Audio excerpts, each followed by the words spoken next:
Hey, what's up guys, here, and today we have got a very deep topic. I'm here at the BallStreet studio with Social Club. Introduce yourself, lads. Yeah, Chris, Redmen TV. Paul, Redmen TV. I'm Ped. I'm Ped. Superstar of the BallStreet universe. I'm a quiet one. And today we're going to be talking about what's wrong with English football, the fans, the atmosphere, referees, pundits, or Sean Dyche's beautiful ginger beard. That's not wrong with the game. Wrong with the game. I know, but there's not enough appreciation on his beard. Do you think it needs to be like Game of Thrones style thicker? Yeah. Is that what you're thinking? Yeah. I think he should change his name as well to Tobias Gingerbeard. I think. Tobias of Ginger. Okay, we need a hashtag Tobias Gingerbeard in the comments down below. We need that. Absolutely. So I asked you guys on Snapchat about what do you think is wrong in English football compared to different leagues or different scenarios, and one which I want to start off with is one that really does annoy me about English football is atmosphere. If you look at different leagues such as Germany or pretty much anywhere around the world, in the sense that, especially for home atmospheres, it's just embarrassing.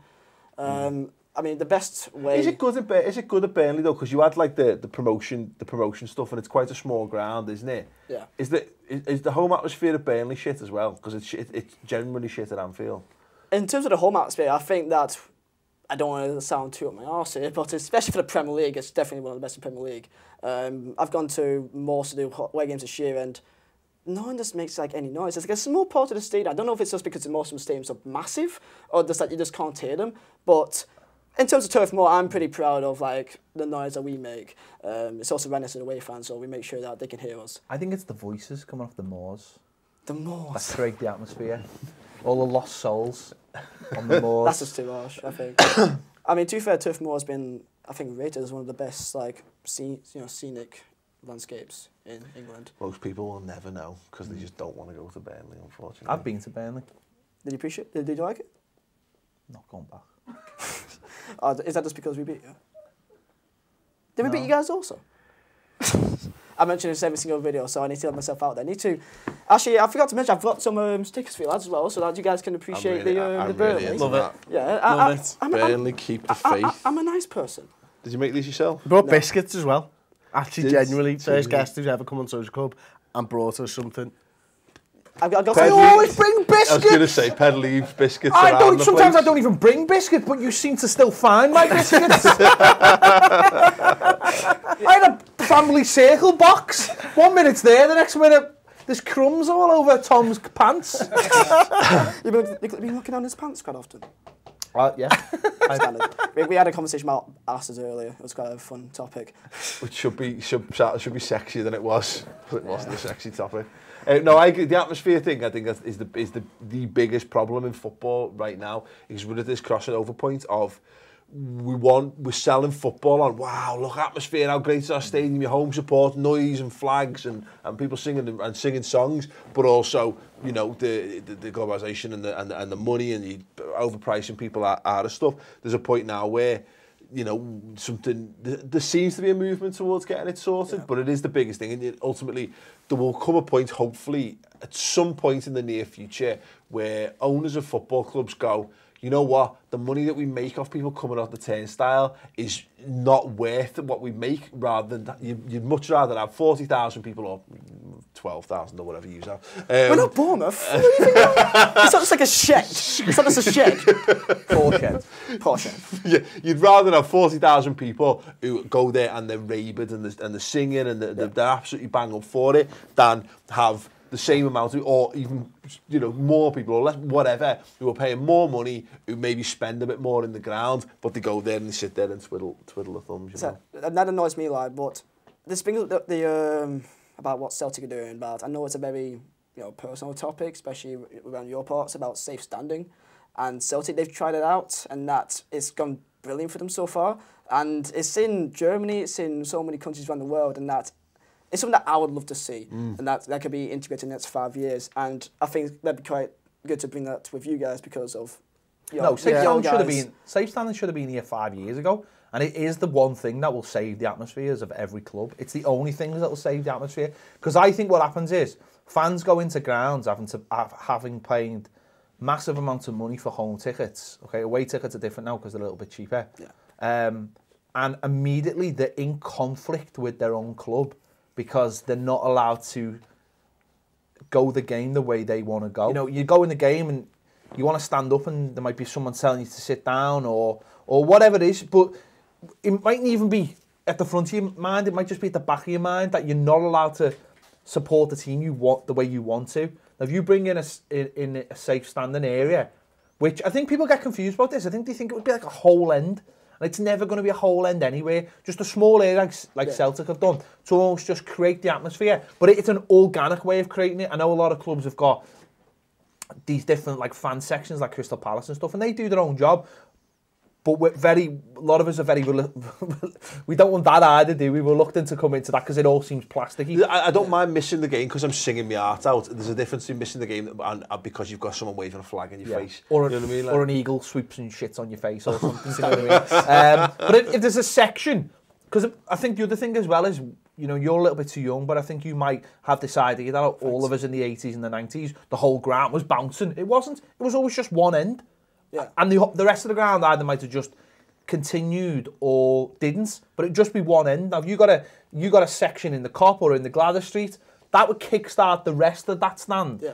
And the people who didn't want to sing wouldn't, but the atmosphere generated would make it seem like that whole end was bouncing. Maybe it's just because I'm young, maybe because of the way I see football and that I look at different countries and how they do things. I think the best example of fans not supporting the team the way they want to is West Ham and their team and the entire... I mean, I could talk about West Ham for so long, afterwards, about how strict they are. Like my friend, he got kicked out for standing up, literally 2 rows in front of lads that were stood up behind him. And like he couldn't move seats or anything. He got kicked out. Conflict straight, they straight away. That's your conflict. You're going into a game and you're feeling like they don't want you there, or you are somehow a second-class citizen. If you remove that from football and give these people an area that they can enjoy themselves in a safe environment, because that's ultimately what it is, then everything would run so much smoother. Yeah. I honestly instantly think it would make the game better by 50% if every Premier League team had an area that those fans could enjoy themselves in. For me, the safe standing thing, you guys know, it's a hard subject for Liverpool fans to talk about. Yeah. I think Liverpool need to be in the conversation about safe standing, and that's the first step for me, and that's the only step that I'll consider now, is that, look, the club need to have that conversation. They need to look at it properly, because I haven't looked into it properly enough to make an informed decision on where I sit on safe standing, although I can look around the leagues and see the effect that it's having. But there is a massive safety thing there. We all know that you know, they've done their testing and stuff, but Liverpool, the club, need to be front and centre in this, because for nothing else, other teams are going to try and go for it, and we'll fall behind even further if Liverpool aren't in that conversation. Look, don't get me wrong, when it went to all-seating stadia, that did a lot for football. And now it might not, the atmosphere might not be as good as it was, but the safety is so much better for now from what it used to be. The other thing about that is, though, very quickly, on that, where you're saying it made it very safe, because the things that came with that, and we've seen that in the last 3 or 4 years, where we all have, like, ticket, you know, we don't have tickets anymore, we have our cards. You know, you get beeped through now. Hang on a second, have you got that? Digital paper tickets? No, for season tickets, we've caught up to like the rest of the world now. We've not actually got plastic. Like we've got a massive step up. Just checking. It's your channel. I didn't want to lose out. But ultimately, the point is that we don't live in a world anymore. Let's be honest. All our clubs massaged the attendance figures in the 80s. I don't give a monkeys. I was at loads of games in the 80s, and the crowd would be announced, and you just go, get it. You're having a laugh if you're saying that. They all massage the figures because they could. Now everyone's beeped in, and it means everyone's got one seat allocated to them. And if there is a safe standing area and there's a problem because there's too many people in there, you would get people saying instantly, listen, this is a joke, get this sorted. The stewards would get it sorted. They'd already know where the gaps were in the stadium or whatever. You can't move around the ground. We've just got generally better at safety in general. And to add on to that, ultimately you've got to recognise that at the moment in stadiums there's unsafe standing. Yeah, there is, of course. They need to figure that out as well. Yeah. They need to take that into account. Absolutely. I think I'm bolting away. I almost killed a guy. As soon as I looked at me funny. I know this is the internet, but you know you can still get done. It was on purpose. That's why we scored that, because the way how the seats were done, it was like it went to like there. They take that into account, but they still will. He said Nathan Blake was better than Danny Ings. Nathan. Not being funny, with your baby face, you'd be a bit of sweet ass in those prisons. If you watch yourself. And Ped looks at everyone's Yeah, ass. exactly. Moving on. That's really scary thought, that. Well, there you go. And you think about that. I didn't actually kill someone, okay, let's get that out there. You didn't say you did kill someone, you said you nearly killed someone. We've celebrated he fell over some stairs, okay? Another topic that a lot of people said, that's brilliant, about English football, it's a fact of like refereeing, about, I mean, I've got a lot of Burnley fans, so we've still got a lot of issues with referees. And this big topic of, during the Euros, was it France versus Spain, that the goal was put in, like they actually checked video footage to actually check it actually was offside. I don't know. There's two of them, wasn't there? Two decisions made by the video ref. Yeah, but why was that not put into the game like 10 years ago? I don't understand why. It's so simple. They couldn't do it for every club in England, could they? I think it's about having a system that is easily, that you can almost scale from grassroots football all the way up, because you don't want amateurs not playing the same game as professionals. And I think that's why they've been so hesitant. Amateurs don't play the same game as professionals.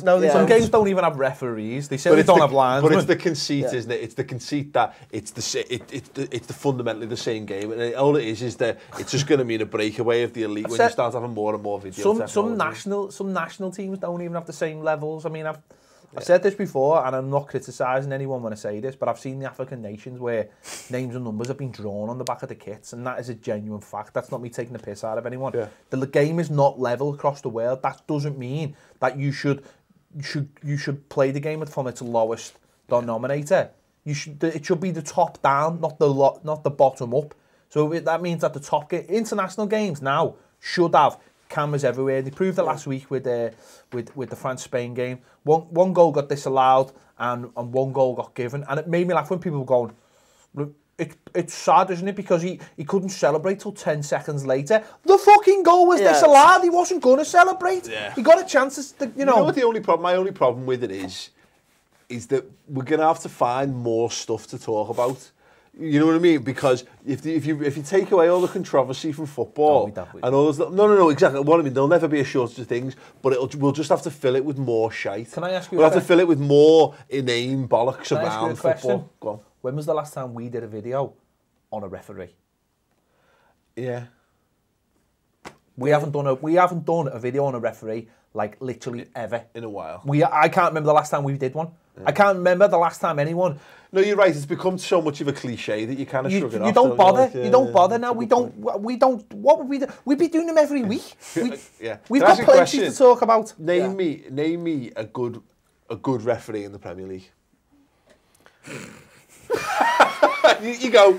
No, actually, try to name me 5 referees in the Premier League. He couldn't name you one, so how's he going to name you 5? Come on, man. I think he's just naming 5. No, but there's so many like, new referees. I think there's a lot more young referees now, so they make more mistakes. But if you want to talk about the highest levels of, people say our Premier League's like, the best league in the world. Name me one international referee then, like at the highest level from another country. Do you think I don't watch Champions League? No, that's not. But that's we the point. We don't play in Europe, so it's really tough. But there was a period though where you would know you're cheating cunts like Kalinas and people like that. You'd know those people, but now you don't know anyone. I suppose that's for the better. No, but I think there should be more referees who players are afraid to take a dig off. I think we should go back to this world of get those fellas who had to go at Robbie. Corporal punishments. Bring corporal punishments into footy, so you don't get an orange card.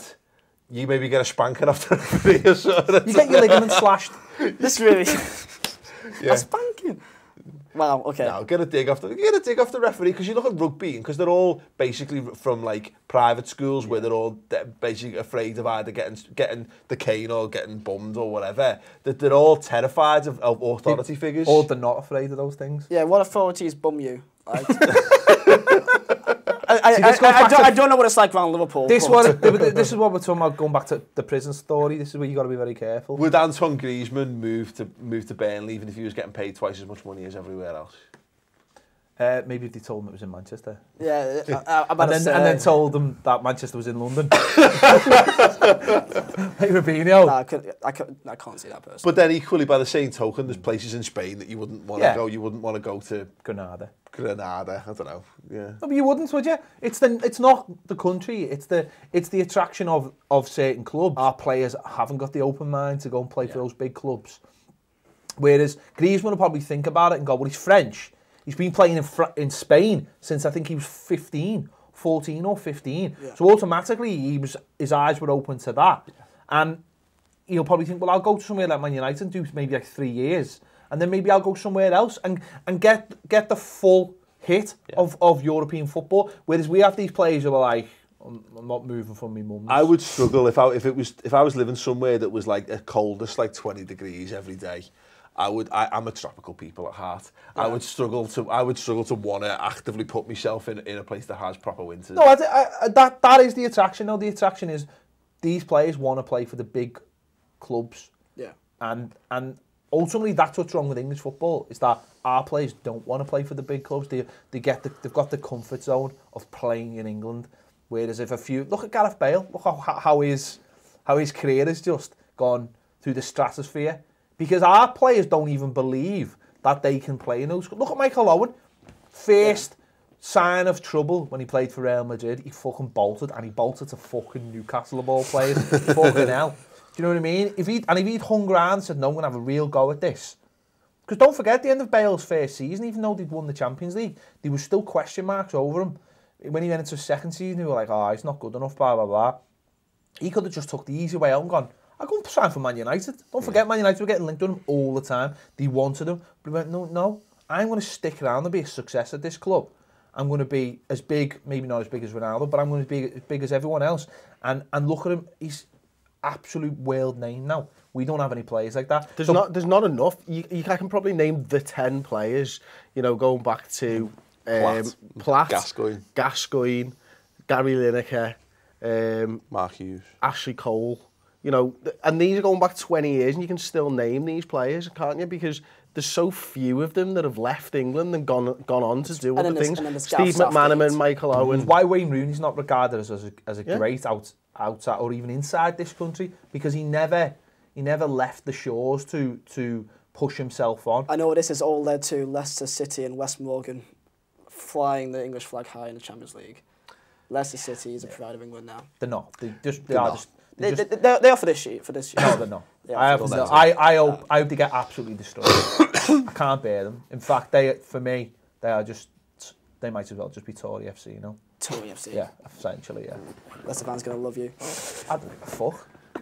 If I'm honest. Oh, my Walker's crisps. I'd posh it, crisps. You're more of a kettle guy? Yeah. But no, I'd probably get like the Aldi version though. The Aldi version? The Aldi version, Oh yeah. The Aldi do some weird versions. They've got like beef and red wine flavoured crisps. They're amazing. Aldi are amazing. I'll give them. If we didn't lose the audience with referring players that played in the 80s, we're definitely doing it with the Aldi crisps. We didn't even mention Laurie Cunningham. Brilliant. Well, hope you guys did enjoy. Played for Real Madrid. He was the guy outro, man. Hope you guys did enjoy it. Give you the thumbs up. Make sure to subscribe if you haven't already. I'll leave a link to BallStreet somewhere around here. Let's just say it's here. If you guys want to, we've done a bunch of other videos as well on that channel as well. Make sure to check that out. Hope you guys enjoy, and I'll see you in another video.